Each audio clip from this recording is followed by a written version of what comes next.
This is Adam, and he suffers from gout. Try Urol. It helps to prevent crystallization of uric acid crystals in gout therapy. Urol, effective urinary alkalinizer for gout.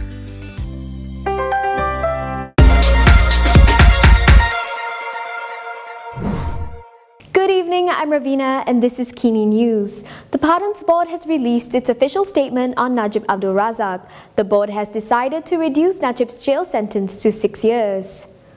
The Pardons Board has decided to slash former Prime Minister Najib Abdul Razak's jail time from 12 years to 6. This means Najib would be released from prison on August 23, 2028. In an official statement, the Pardons Board said they had also cut his fine from 210 million ringgit to 50 million ringgit. However, it said if Najib fails to pay up, a year will be added to his prison sentence, and he will only be released on August 23, 2029. Najib has been serving a 12-year prison sentence at Kajang Prison for the 42 million ringgit SRC international corruption case, and is still facing trial for several 1MDB-related charges. He is currently on trial for other crimes including 4 counts of abuse of power and 21 counts of money laundering involving 2.27 billion ringgit from 1MDB. Previously, several publications had published reports citing sources claiming that Najib has been pardoned or had his jail sentence reduced, followed by retractions of such articles. In a press conference yesterday, Communications Minister Fahmi Fadzil had advised the media to wait for the Pardons Board to issue its official statement before reporting on their decision.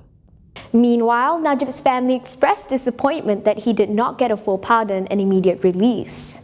Former Premier Najib Abdul Razak's daughter, Nooryana Najwa, said his family is disappointed that Najib did not get a full pardon and immediate release from prison. In a post on Instagram, Nooryana said while the family appreciated the reduction of jail time from 12 years to 6, after consideration by the Pardons Board, they remain disappointed. She said they are sticking with their stand that Najib is not guilty. She added that those who followed the SRC case closely last year would have agreed with the dissenting view of the Chief Judge of Sabah and Sarawak, Abdul Rahman Sebli, that Najib should be released. In March 2023, the 5-judge panel of the Federal Court, in a 4-1 majority decision, rejected Najib's application to review his conviction in the 42 million ringgit SRC international corruption case. Abdul Rahman made up the sole dissenting ruling to allow the review. Najib was locked up in Kajang Prison after being convicted in the case. In a meeting on January 29, 2024, the Pardons Board decided to slash Najib's jail time in half. This means the former UMNO president would be released from prison on August 23, 2028. They also reduced Najib's fine from 210 million ringgit to 50 million ringgit. However, they said if Najib fails to pay up, the prison sentence on him will be added by a year, and he will only be released on August 23, 2029. Meanwhile, when asked to comment on Nooryana's remarks today, political scientist Wong Chin-Wat had this to say. For Najib's daughter to claim that Najib and his family insist that Najib is innocent, that's a slap on the Pardon Board.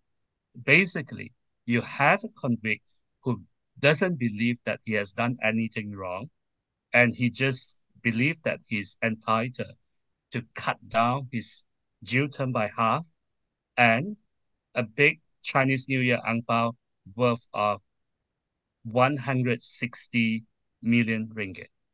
Najib and his family is making the whole process a mockery. Earlier, when asked about Najib's pardon application, Anwar only confirmed that a decision had been reached. He declined to comment further on the matter. The Pardons Board has reached a decision on whether or not to free former Premier Najib Abdul Razak. This is according to Prime Minister Anwar Ibrahim. Speaking to reporters in Kuala Lumpur today, Anwar, however, reiterated that all parties should wait for an official announcement from the Pardons Board. Tunggu, dah ada kepastian lah maksudnya? Dah ada kepastian. Dah ada kepastian, tunggu pengumuman lembaga pengampunan. Okay. Speculations have been rife on whether Najib will be freed on pardon or have his 12-year sentence reduced. However, Anwar did not provide any further indications on the board's decision.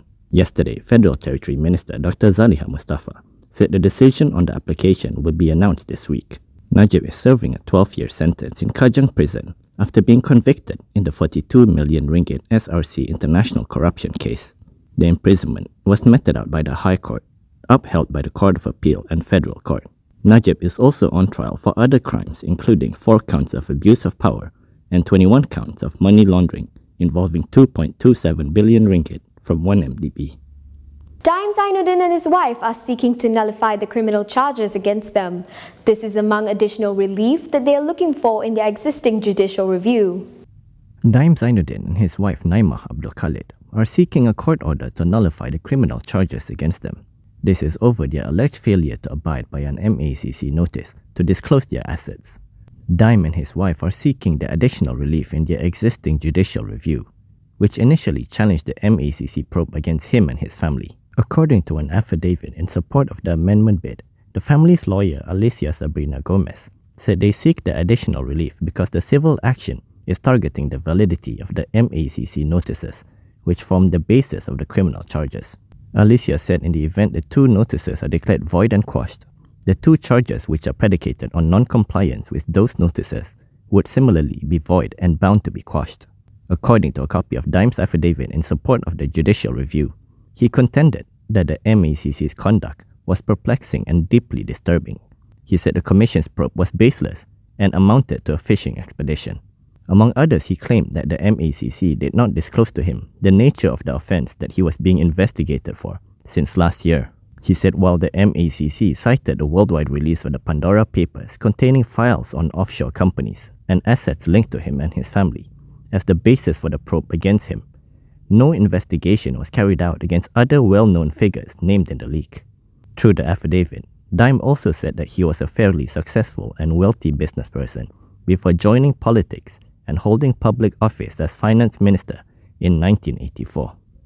PAS has stressed that they are not against all concerts. A PAS youth leader said that they are not opposed to concerts as long as they abide by the set rules and guidelines. Selangor PAS Youth Chief Muhammad Sukri Omar said his party is not opposed to all concerts. In fact, he said he would personally attend any concert or entertainment event that follows guidelines set by the Malaysian Islamic Development Department, JAKIM. He told Malaysia Kini that even in Kelantan, there are certain concerts, but they have to abide by the set rules and guidelines. He said if a foreign artist is brought in to perform in our country, the individuals must respect our culture and manners. He added that they didn't want an artist who brings in perverse culture into the country, which would indirectly impact the Rakyat's thinking and mindset. Muhammad Sukri also proposed Putrajaya to add more JAKIM members into Pusbal so that the decision taken will be in line with the Muslim majority country. This came after PAS urged the government to call off British pop star Ed Sheeran's upcoming concert. Yesterday, PAS Ulama Chief Ahmad Yahya reportedly urged the government to cancel the concert, as the singer was a known supporter of the lesbian, gay, bisexual and transgender community. Penang Mufti Wan Salim Muhammad Noor had also voiced similar concerns. Back to Anwar, the Prime Minister said a proposal to abolish pensions for politicians will be brought up at the cabinet level.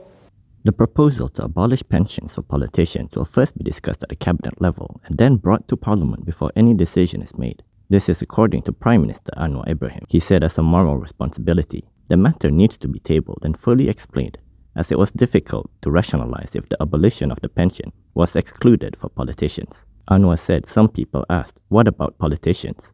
And although the system is different, it is reasonable if it was reviewed together. If civil servants don't have pension, politicians shouldn't either, but it's subject to approval in Parliament, he said. Anwar added that if it happens and the Cabinet agrees, then he will present it to Parliament.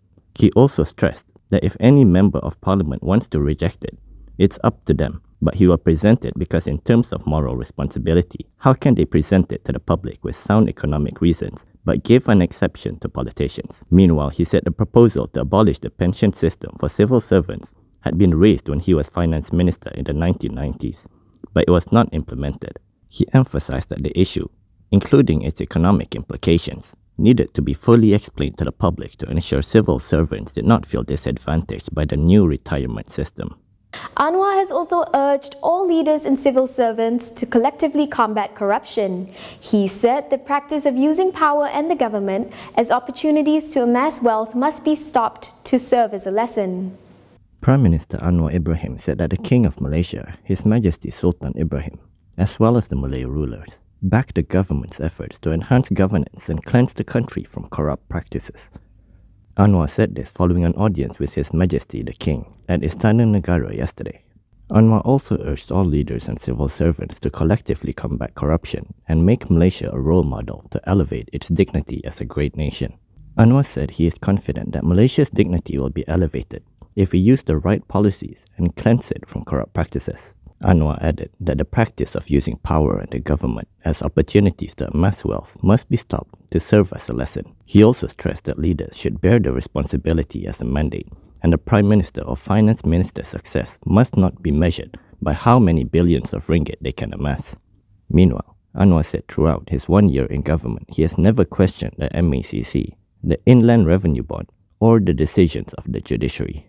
He said this is why he gave full authority to the MACC and did not give instructions to arrest individual A or search the house of individual B. According to Anwar, he gave general instructions that to save the country, they must go after the big fish as a deterrence so that all these do not happen again. And that is all from me today. For more stories, you can go to KiniTv.com. You can also follow us on Instagram, Twitter, YouTube, and Facebook for the latest news updates. If you'd like to support independent media, do consider subscribing to MalaysiaKini.com. I'm Ravina. Thank you for watching.